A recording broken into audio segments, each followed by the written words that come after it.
Hello and welcome to another week of the EMS Handoff Podcast. We are excited to be back and coming back stronger than ever, Bradley, Dean, and myself. Bradley, I just got back a week ago from the South Carolina EMS Association's end of EMS Week Bash, their EMS Appreciation Week, phenomenal event. And I'm going to give them a lot of credit. One of the key things that we can do here is hand off good things. Not just some of the topics, and this group went through and they planned a whole event day long. They had an EMS or an ambulance parade. Then they had a vendor booth set up. They had cornhole tournaments. They had bounce houses and food trucks galore. Let me just tell you, and nothing better than getting a funnel cake. Let me tell you, as soon as you say funnel cake, I'm in. But they had vendors, and then they had a concert lineup. And oh my gosh. Taking it back to Bradley, I know you're older than I am, so that's one. But they had this. I really don't know about that. I don't know. How old are you? No, we're not going to get into that here. Everybody can get. Okay, everybody put their guesses in the comments wherever you get this, and let us know what you think for Bradley and I. But they had this band called the Frontmen, which was actually one of the lead singers for Little Texas, Lone Star, and Restless Heart. And by golly, they're going through 80s and 90s country. Last night was phenomenal. So a lot of people were there. Great event, but that's where I've been. Larry Stewart. Larry Stewart. I think that's one. I can't remember the names. Yeah. But dude, they sounded like they were just. I mean, and basically they went from artist to artist, and they'd sing from the Little Texas or Lone Star, Little Texas, and Restless Heart, and they just kept. There was only, by the time my wife and I left, because we did leave a little bit early, we drove over to Columbia in the morning, and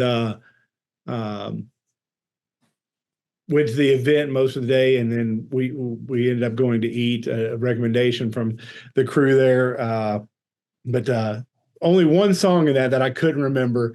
So it was. I mean, those are all all awesome bands. But when you said Restless Heart, I was like, yeah, I was trying to think of the name, Larry Stewart. So yeah.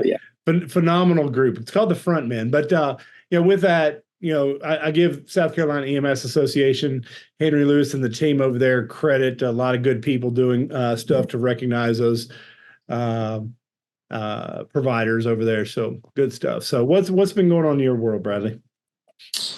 So EMS Week, of course, was very eventful. We had quite a few things going on between the hospital that were very gracious to us.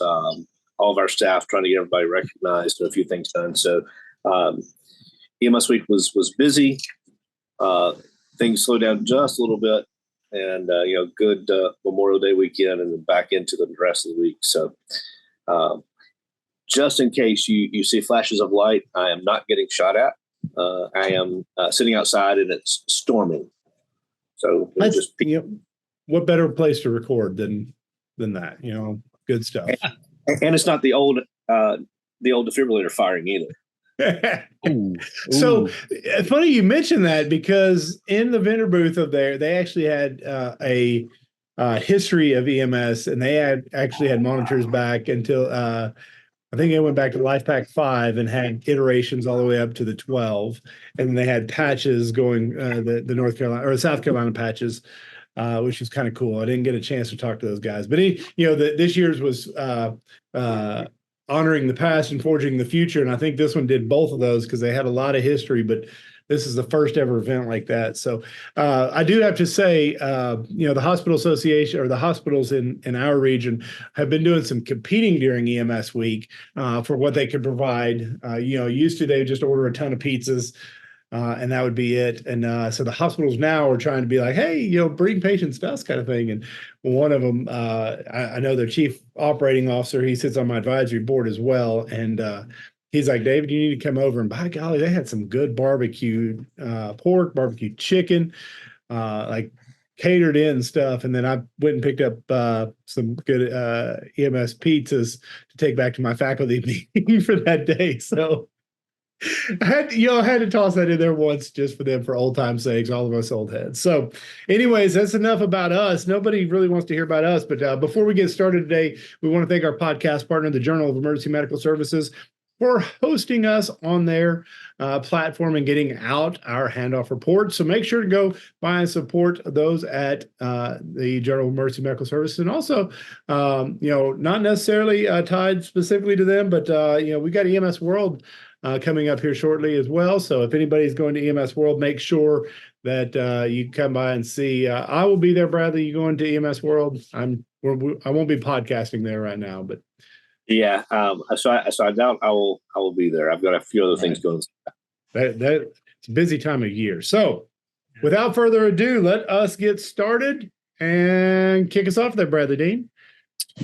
So, we were talking about EMS week. So, it's only one of the things that we've got to give, a shout out to some of the fathers of CPR, since this will be airing during National CPR Week.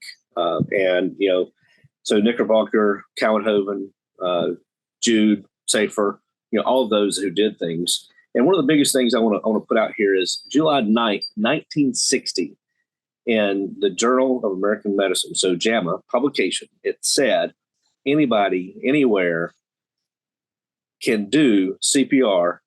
All that is needed are two hands. But it took the American Heart Association another 40 years to embrace hands-only CPR. So, what are your thoughts about that? What are my thoughts about that? Yeah. We're still doing spinal immobilization too, and we've been saying for how long that's not a good idea. It takes us a little while to get rid of things. This is the way we've always done it. So I think there's so many advancements. We still are saying, hey, we need to innovate. We need to do all this other stuff. It's like hands only, get your hands on the chest. I still, to this day, think one of the only reasons one of the people that I had that got Ross came back was the fact that this was early on when they were talking about just fast and deep compressions on the healthcare side. And I had our engineer that day, and he was like a rabbit and a jackhammer at the same time. Like, he had so much energy. And by the time they were getting ready to move, or we moved him into the ambulance doing innovation, she came back and was talking to him. I think that's the only reason. His downtime was about 8 minutes before we got there and got stuff done. So, we need to start implementing these things a lot further. The way they always were, these go by the wayside. If we've got evidence, let's rock it out quickly. So, I think there's a lot of stuff that we do that needs to fall back and just do compressions and defibrillation. Yeah. So, high quality CPR, we know it works. And so tonight, we're actually joined by a cardiac arrest survivor. I want to introduce everybody. This is Rob Hoadley. Had an opportunity to meet him while I was in Pennsylvania at a conference, and heard his story, was able to talk to him. Just a phenomenal story. So, Rob, I'm going to turn it over to you. You can tell everybody a little bit about your background and kind of what happened. All right. Well, thank you very much, Bradley and David. Thank you so much, and shout out to Gems for supporting the platform. So, yes, my name is Rob Hoadley. I am a cardiac arrest survivor. That all happened on April 1st of 2011. So the April Fool's Day. I went to work. I was training to go back in the Navy, so I was in the best shape of my life at the time, and went to work. And about 10:42 in the morning, went into a meeting, and I was asked, "Hey, Rob, blah blah blah." Asked me a couple of questions. I said, "Well, first off, blah blah blah blah blah," but then second, and now when I hit this finger, which I haven't done now since April of 2011. When I hit my finger, I died. I just fell forward in a cardiac arrest with no family history, no personal history of any cardiac issue or abnormality. And I was in a meeting with the owner of our hotel and my construction manager. And my construction manager actually caught me by my throat with his forearm, so I didn't hit my face on his computer. And he said, just for a moment, they knew I was kind of a jokester, and it was April Fool's Day, and they told me that they said, come on, Rob, stop messing around. And then when my body started to have seizure-like activity, or they They were like, oh man, this is real. And so Tom said, Rob, I put you on the ground as softly as I could. And well, I'm 6'1", about 270 right now. So Rob, basically I threw your big butt on the ground and started CPR. And that's important to note because I mean, it was less than a minute that I was on when I started my arrest, and I was on the ground getting compressions. And now that's super important. And we'll get back to that in a minute, but he did CPR. And there was an AED. They called for an AED to come from the security office at this hotel where I was working. And the AED that came to my scene actually had a dead battery. So in essence, they didn't have an AED, right? So now he stops compressions when the AED gets there. How long they fiddle with that, I don't really know, right? Because I wasn't paying attention at the time, like y'all would understand. But then the CPR began again.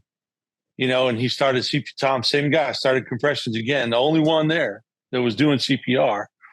And about 4.5 minutes in, a police officer arrived, and he had guns and ammo in his trunk for days. It could be in a firefight in Fallujah and hold his own, but had no AED to save my life. So he was calling into dispatch like, yo, I don't need this. I don't need that. There's only one guy here. It's a male. He's this, he's that, whatever. And Tom the guy doing CPR felt like that took an eternity. Like he didn't man, are you going to help me or not? Basically, because he was starting to gas out. And just before he gassed out, at about 7.5 minutes in, that's when EMS arrived.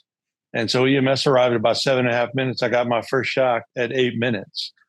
And so I got that. We'll call that early access to defibrillation. I mean, that wasn't an hour, but it certainly wasn't 1 minute, But that first shock did not work. A total of 5 shocks on the way to the hospital. They didn't start transporting until after the second because they didn't know if they got ROSC or not, right? If it was time to transport. But they did transport, thank God. So that was 5 shocks. So 5 cardiac arrests in that short amount of time. Electrical storm, I think y'all know that's what that's called. And so 4 days in a coma, 13 days total in the hospital. Left the hospital with an ICD in my chest. And it's really important, I think, to understand that immediately when I collapsed, that CPR that Tom was willing to do immediately, like he learned CPR when he was 11 years old in summer camp. Okay, he was 52 when he saved my life. Okay, so when people are like, oh man, my CPR expired, I don't really know, my card is this, man, dog, I didn't care about a card. Understand that. I was carding nobody. Okay, and then I was asked before, like, did he give you high quality CPR? I'm gonna go, high enough.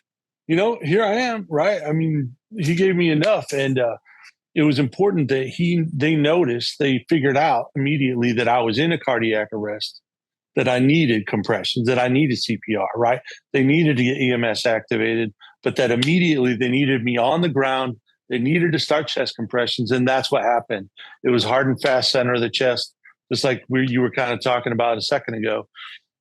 And that is what saved my life, is the ability to have immediate CPR, because it was a witnessed event, right? Which is the best possible scenario. And having 2 people there, one person to start CPR and one person to activate EMS, get an AED there. But getting the recognition, starting the CPR, getting EMS activated, and getting AED to the scene is really what that type of process is what saved my life. Now the AED didn't work, and we can talk about that a little bit offline if you want. But that's actually what has changed my whole career now. So I started selling AEDs because of that situation, because it's like, man, I don't want a device that's not ready to come to anybody else's scene if I can help it. So I found what I consider to be the most reliable AED, understands that it also has escalating rescue energy and gives CPR feedback, so that bystander giving CPR is more apt, more likely, and more confident to get that AED, put it on, and do CPR, because that device is going to tell them how to do it. So that's kind of how that first one went. And I don't know if you had any questions on that, Bradley. Well, I think that's an awesome intro to everything. And it really talks about the whole story, about really those chains of survival. And I think You make several great points, and obviously we're not doing this to point fingers at anybody. So we're not going to say, who was this that didn't do that? Of course not. This is all about ways to make things better. And I think you raised several key points. If you take a look at what data is available on this, it's interesting where they find some of the highest out of hospital cardiac arrest survival rates in the nation. And usually you look at places like casinos and large shopping areas. And why is that? One, the casinos don't want anybody to ever die on their floor, right, because then they have to close off the area and they're losing money. So they're completely selfish, but they're like, hey, we want to put this stuff. So they have tons of resources, tons of trained people. They're going to sweep you off and they're going to get you care. The same thing with retail places. Where people die, they're not going to spend money, right? And so you take a look, and I think it's phenomenal to kind of have an opportunity to talk to somebody like you that says, hey, one, we got to recognize this. Two, we got to have good working gear. Three, we put the ambulance service and first response together. And, hey, look, you're here actually talking to us 13 years, a month, and 26 days later, which is phenomenal. One, let's set this up even just a little bit more. Like you said, you were going back into the Navy, so you were getting into shape. So I'm assuming you had no inclination about anything going on. You hadn't had any prior episodes. So your employer there that was working with you thought everything was good. And I'm assuming they probably had no prior incidents as well, which is why their AED not functioning. Hey, we bought it, so we have it, and it usually sits in a corner, maybe in their med closet, and nobody ever thinks about it again, right? Okay. Yeah. That in my line of work now, since then, I've heard like every iteration of why that might happen. Okay, but the fact is, I mean, we're human beings, right? And human beings install, they implement programs that sometimes are really awesome, and sometimes they're not. They're very well intentioned, but sometimes with turnover, things get missed and stuff like that. That's so again. And my intent in bringing that up wasn't about the AED. It was really more to shine a light on bystander CPR and the importance of that immediately. That's really what the intent was there. But knowing that they got EMS rolling quickly and they were going to bring defibrillation to the scene, that really it's a highlight on bystander recognition, bystander CPR, and EMS activation to bring the emergency room to them so that they're able to give the best chance at a favorable outcome. That's really what I was trying to say with that. And so I think the next point that I want to highlight is the fact that you said the individual that ended up doing compressions learned at 15 and he applied it to you at 51. I want to say 11 years old. So I'm sorry, 11.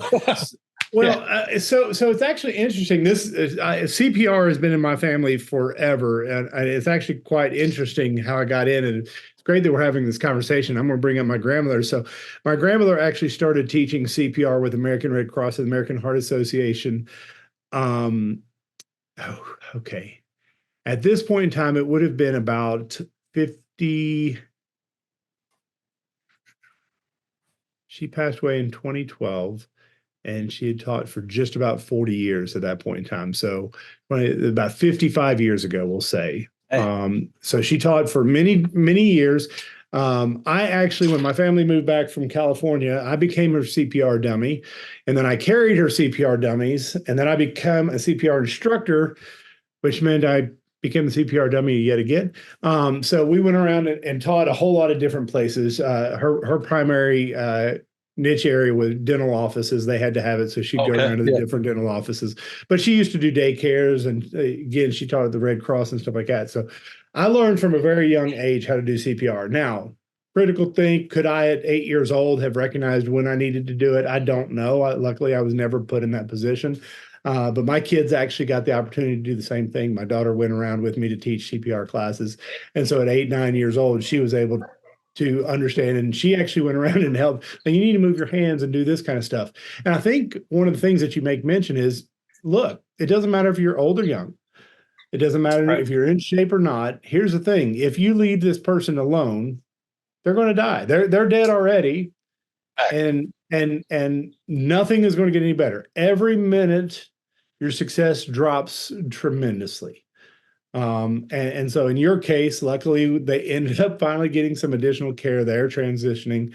So the outcome was successful. And one of our instructors that teaches, he loves to get into the science, and he gets back into the background of every minute of CPR, your heart, the priming of the heart or the preparation of the heart to return to a normal circulation diminish significantly, which after that 4 minutes, you're talking about less than a 20%, unless you do high quality CPR, you bust that back up, you get the AED built in and, priming that pump. So it sounds like everything I'm saying, you're like, yep, I've heard all of these things, right? Yeah, no, I've heard it all. And my smile is because of how lucky I am, because all those statistics you're talking about, I'll reiterate that it was 8 minutes when I got my first shock. After, a bystander CPR in a witness event with no other defibrillation available. That, statistically, I'm not supposed to be talking to you like this. Statistically, I'm not supposed to be able to ride my motorcycle across Route 66 or from Canada to Mexico. I'm not supposed to be out, advocating and speaking like I did on Capitol Hill last week with the AHA. I'm not supposed to be able to do that. I'm supposed to be able to figure out how to tie my shoes and maybe eat some oatmeal on the side or something. But for some reason, or marrying someone in Vegas. Yeah. That was no, I didn't get married in Vegas, man. Let's get straight. My wife's cousin had a vow renewal for her 25th wedding anniversary. And so I got ordained so that I could do that vow renewal legitimately. I mean, you don't have to be, but I did it just to make sure everything was right on. And so now what's funny, it's funny you mentioned that, because just before we got on, I got an email from somebody that was a guest at that party, and they've recently been engaged and they want me to officiate their wedding. And I'm like, oh, whoa, wait a second. This was intended to be a one-time thing, but hey, I'll do my thing. That'll be fine with me. Well, it's all part about my survivorship now is, so, looking at me, you're not going to tell that now so David, I don't know if you know, but so since that first day when I had 5 cardiac arrests, I've actually had 18 more. So I've actually survived 23 times out of the hospital cardiac arrest, and just all ICD shocks after that.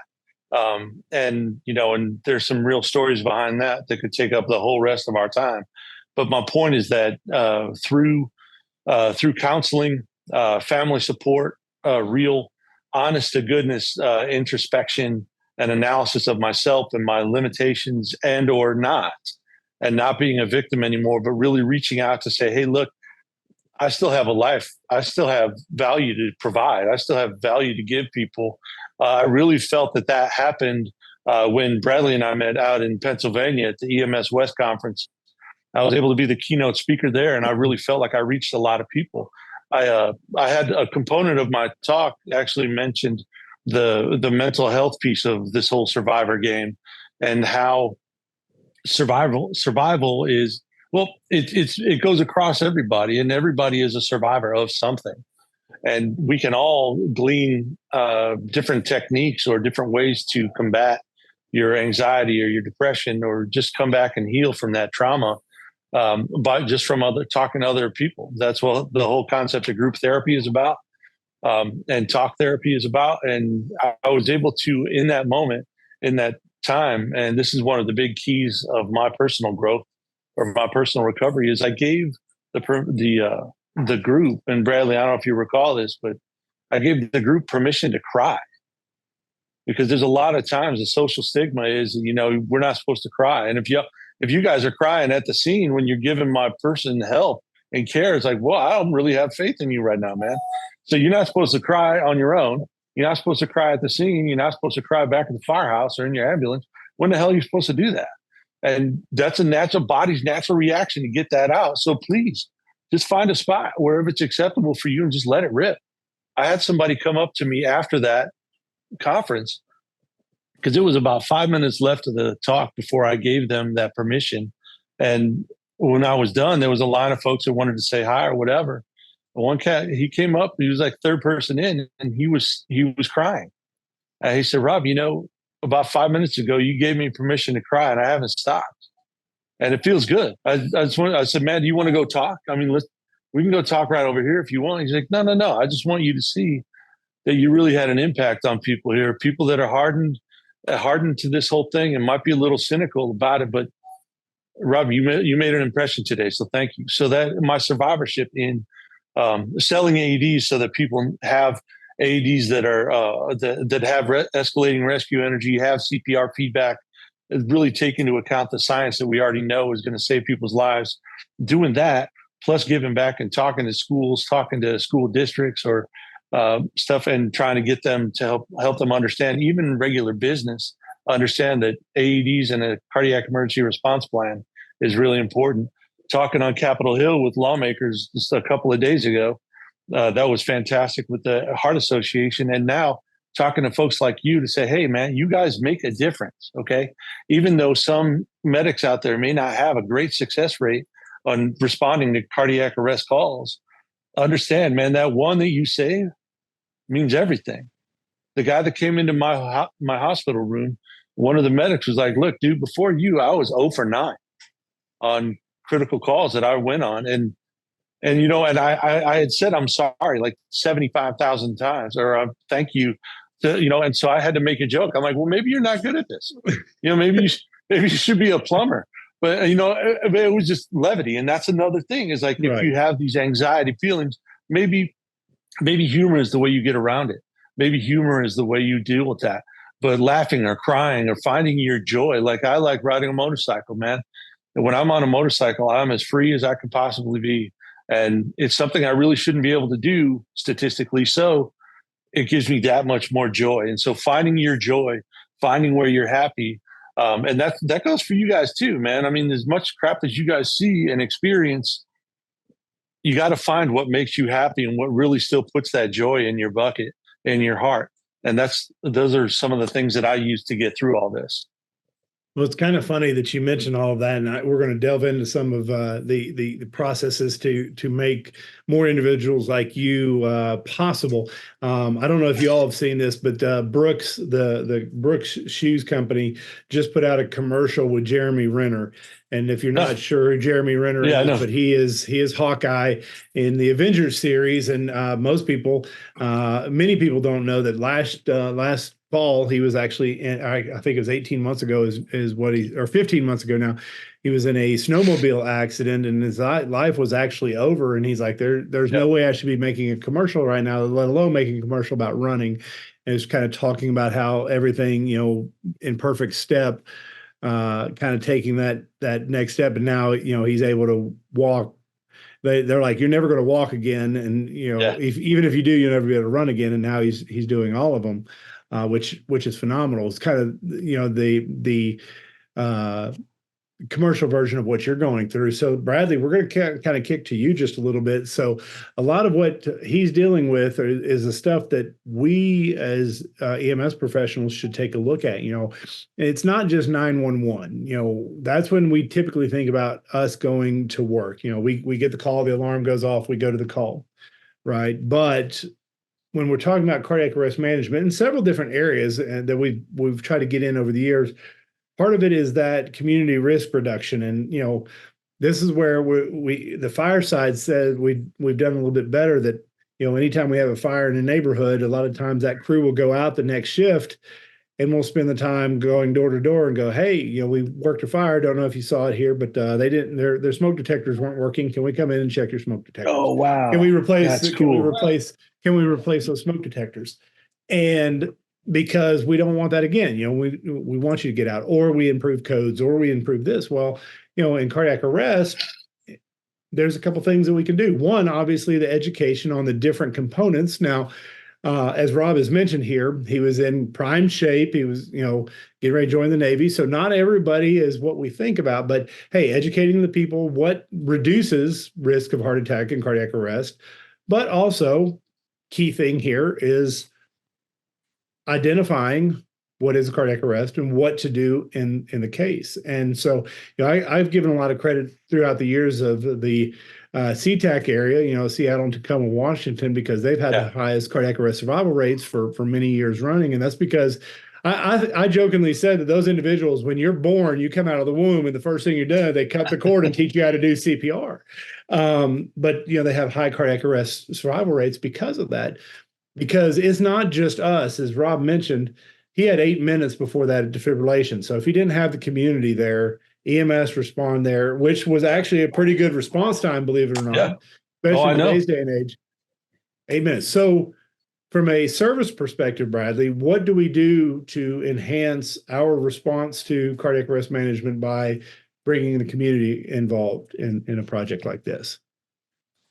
Well, I mean, I think one of the first things we got to do is if you sit back and you look at fire extinguishers, for example, people may have never touched a fire extinguisher, never done anything, but they've been exposed and they know what pass is: pull, aim, squeeze, sweep.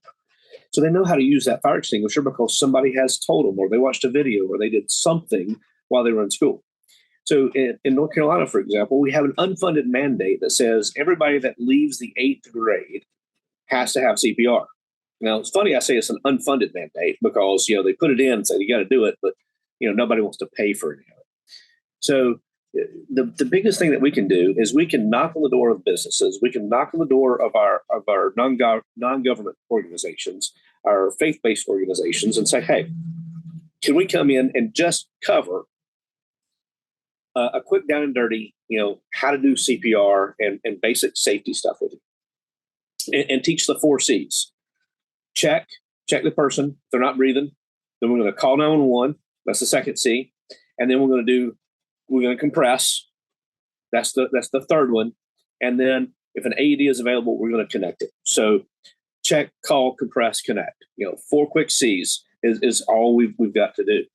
And then, once we do that and we expose the people, I don't think that it would be real, it's not feasible for me to teach 160,000 people in the community where I work how to do CPR. I just can't do that overnight. However, if I expose people as much as possible to the 4 C's, and then I teach 38 people sitting in a communication center how to recognize, agonal respirations, how to tell somebody, how to check, see if somebody's breathing. If not, then we start CPR until the person pushes them off their chest. Then, we've accomplished it, because that way every 911 call gets screened at the highest level possible. And then we're reaching more people by being able to do that. So the first step is the community. Second step is the communication center. Then we've got to get AEDs placed, and we've got to have AEDs in the appropriate places. Love churches, but having an AED in the church locked up in an office is not where it needs to be, or locked up at a school. What if we take those and we put them on the outside of the church so anybody in the community can get to it? Because I know we're talking to people across the country here, but here in North Carolina, other than Dollar Generals, the churches are the next biggest things that we have. Every street corner has a church or a Dollar General. So, if we were to put AEDs on the outside of Dollar Generals and churches, we've got every community covered. Saw the best little funny video about Dollar Generals. It makes perfect sense.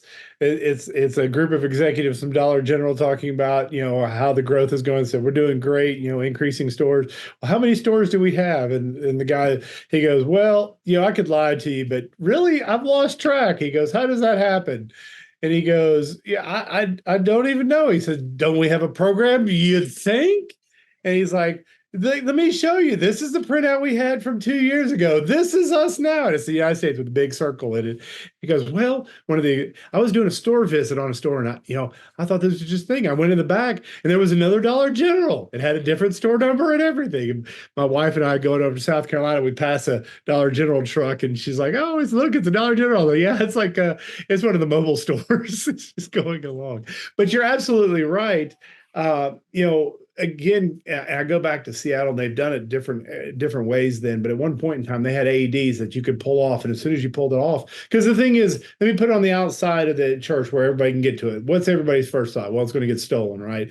Well, the thing is, with those, they were connected to a phone system that automatically dialed 911 for you, right. And so they automatically called So not only do you get that AED, but you also got the emergency response with that.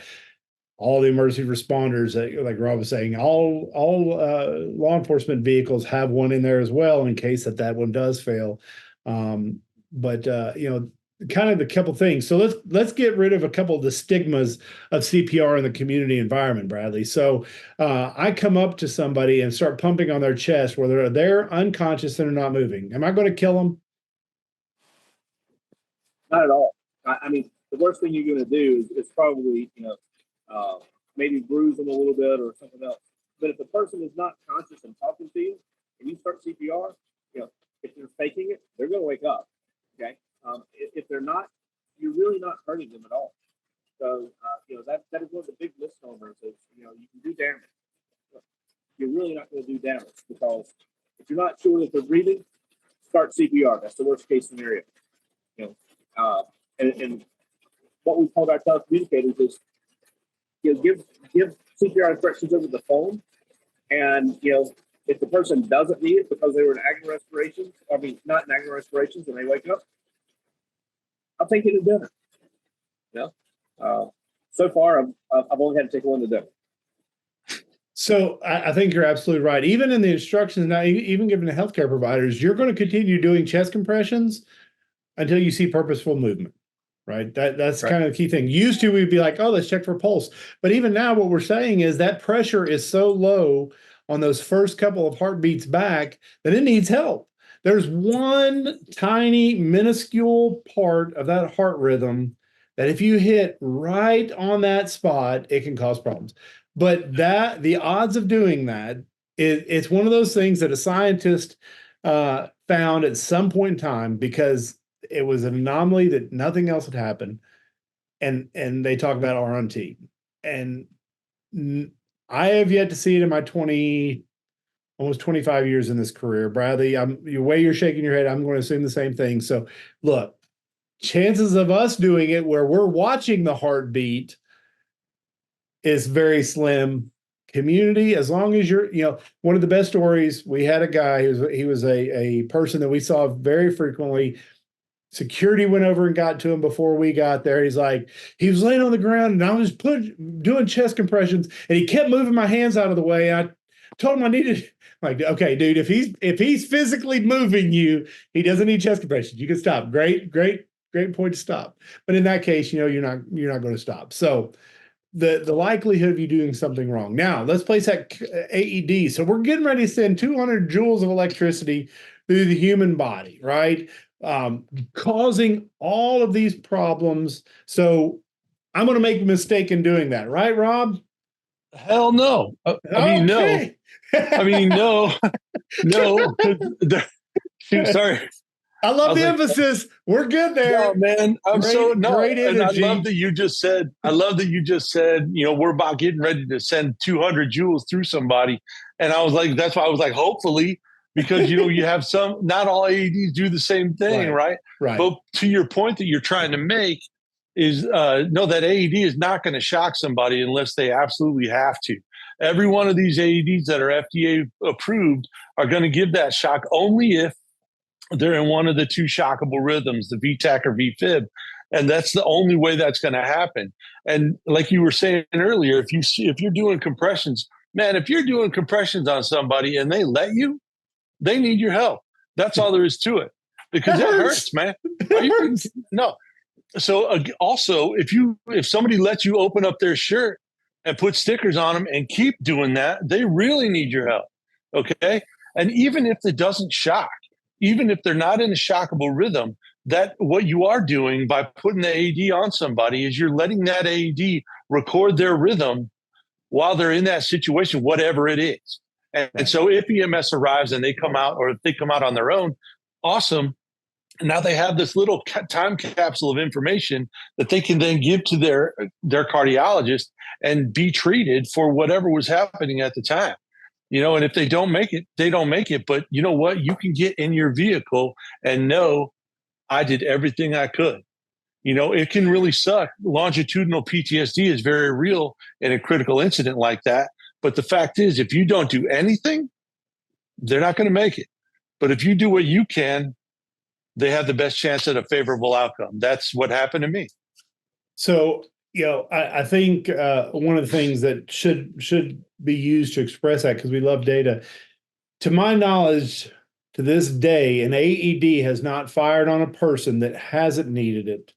It's only not fired when a person needed it. And that's usually because it wasn't upkept. The batteries were not there, or the pads were not taken into account. So you put it on, it identifies those two rhythms. What does a lay rescuer need to know about that? Doesn't matter. If it tells you to shock, then you shock. If not, you press on the chest. And the biggest thing is, the only time you really need to take your hands off the chest is when it tells you to analyze and when it's actually shocking, and go back to pressing until the person tells you, ouch, that hurts. Stop. Right. Of course, or you get relieved. Right. Or you get relieved. Right. Because I've heard a lot of trainings, man, and I want to make a differentiation here. I've heard a lot of trainings where you keep doing that CPR until help arrives. Like, look, I just give the example of if you're at a baseball game, a Major League Baseball game, and help arrives at the front and they got to get to you, or you can see them down at the bottom of the stadium, but you're up in the nosebleeds where I sit because I don't pay a lot of money for tickets, right? If you're up there doing CPR and like, oh, there's the paramedics, I'm done. Nah, man, you have to, they make them push you out of the way. Keep doing it until they take over, man. That's a big thing I want to make sure people get. And that, I love that point. That's one when I was in the when I was going around and teaching the other healthcare providers. Again, we focus most on dental offices when I did that.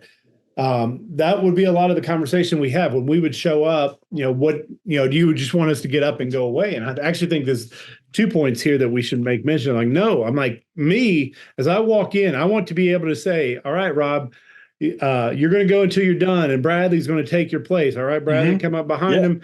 Got any questions? Keep going. These are great compressions, or get a little deeper, a little faster, and kind of coach that, and then kind of come out. And don't take your AED off either, because chances are, if it's still good to go and it's ready to analyze and do another rhythm or assessment and ready to shock, I'm going to go ahead and do it before replacing that over. But it also brings up the second part to that, and Bradley mentioned it, bringing those telecommunicators. It's not just telling them or having their recognition of doing it. It's hey, you actually need to be doing this. I don't know how many times CPR instructions given, and that means they were standing out the front door waving us in. I'm like, dude, you're not doing any good for that patient. Like, you need to be on the chest.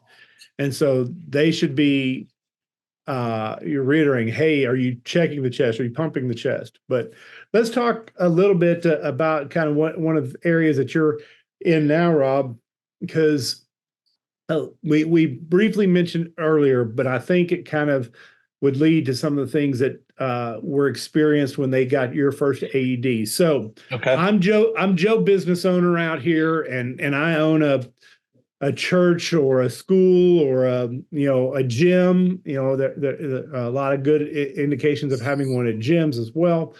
And it's a great idea. I'm going to buy an AED. I'm going to put, X amount of dollars down and buy my AED. Great idea, right? But that's not the whole plan. No. So what's some things people should think about? And as our crews are talking to our communities to try to increase the impact of these conversations, what should somebody plan to do if they were buying an AED? Well, there are 3 components to that. You got to figure out what AED is going to work best for you. And there are different types of AEDs, and I can go into that, but I'm not going to. Once you have chosen what your AED is and you get it, you have to also understand that there is a cost of ownership to an AED program. Okay. There's pads and batteries are going to expire. They're going to expire. Then again, on different AEDs, they last a different amount of time. And there's a water-based gel in that pad that sticks to the victim's chest, hopefully survivor's chest, thank God. But they sticks to them and helps conduct that electricity. It dries up over time, and they have to be replaced, right? And that battery, depending on whether it's in a conditioned space or it's in a police cruiser that's 120 degrees in the trunk, or like I have a client that had an AED on the Bering Sea up by Deadliest Catch people. So it's super, super cold. So but hot and cold affect battery life. So those are going to expire, and those batteries are going to deplete. And so you do have to have a program in place to understand when those, or checks in place to understand when those are going to expire, when they need to be replaced. Equally so in some states, like in California, there's a law that says you have to have annual familiarization training on where the AEDs are, what they do, and how they're used. And this doesn't have to be certification training. It can be just a quick hands-only demonstration, which I actually provide at no charge when I have customers that ask me that. So there are three components to it, right? You got to get the device, you got to understand there's maintenance involved, and you got to train the folks on how to do it, help them be familiar with how and when and where you need to do that. And then, as Bradley mentioned earlier, you got to think about placement so people know about it. Signage, oh yeah, the awesome, all those points. But you hit the key areas that I wanted. Don't lock it up in an office that only the senior pastor has the keys to, and nobody. You want it available. The thing is, everybody associates AEDs with death, so we don't want that view as to me, it's actually a sign of life. And we need to, and that's absolutely. But the point is, I'm going to buy an AED, whatever that value is, because there's a lot of different prices, a lot of different things that are out there. Make sure that you not only thinking about that, but you also think about the replacement costs. There are grants out here for these things, so go find those, and then you have the investment of the resupply stuff. Make sure your people are educated on how and where to use it. The good thing is gosh, everything about an AED is automatic. It shows you. It tells you, it shows you, put it on and make it ready to rock and roll. But some of the key things there are make sure that it's available, make sure it's ready. Right. Make sure, with our day and age, with our calendar reminders and stuff like that, put in a calendar reminder to buy your stuff. Go into Amazon and have it auto shipped every 2 to 3 years, whatever it takes to get those done. So all key points. Right. And you mentioned a while ago, don't lock it up. One of the big things is there's no black market for AEDs. Yeah. And we had a power company nearby that had a few trucks stolen. Everything was taken off of the trucks except for the fire extinguisher and the AEDs. So there's no black market for AEDs. It's a funny story, and I wish if I can find it when we send this out, I will link the story in the show notes as well. But there was an awesome story that was written. It says every school and every business is required to have a fire extinguisher, and they have to be upkept every year. And yet the incidence of them having to be deployed is so minuscule. It's actually smaller, the use of a fire extinguisher, than it is an AED. And yet there is no mandates that the same places that have fire extinguishers have AEDs. And usually those same places that they have the fire extinguishers, the same places that we need. So high life safety environments and are key. And I mean, we could just take a look. Rob is sitting here in front of us. There's all kinds of stories. We take a look at why that immediate, Bronny James is one. There's a couple of high school basketball players over the last year that have been resuscitated with good CPR, immediate CPR and defibrillation. So we could continue with these stories continuously, but I think what I'm going to start with my takeaways, and I'm going to go to Rob next. That Rob is here talking with us now couple weeks ago in DC talking to our federal legislators at conferences recently, because throughout this, community members knew CPR. 911 got the right people en route. They got the help that he needed, and he's here today through basically every chain of survival that we talk about. And I think that is key. I think that story needs to be taken out to every high school senior across the country should graduate with not necessarily CPR certification. Now, I will tell you, in Tennessee, it is in our codes that it is mandatory. Now, I would venture to say there's some schools that try to bypass that, but they should know. They should help educate their families, expand the use of cardiac or AEDs and access to those. So those are my key takeaways tonight. Rob, what about you? Well, my key takeaways are a lot like yours. I am here because there was bystander CPR available. There's early access to defibrillation available.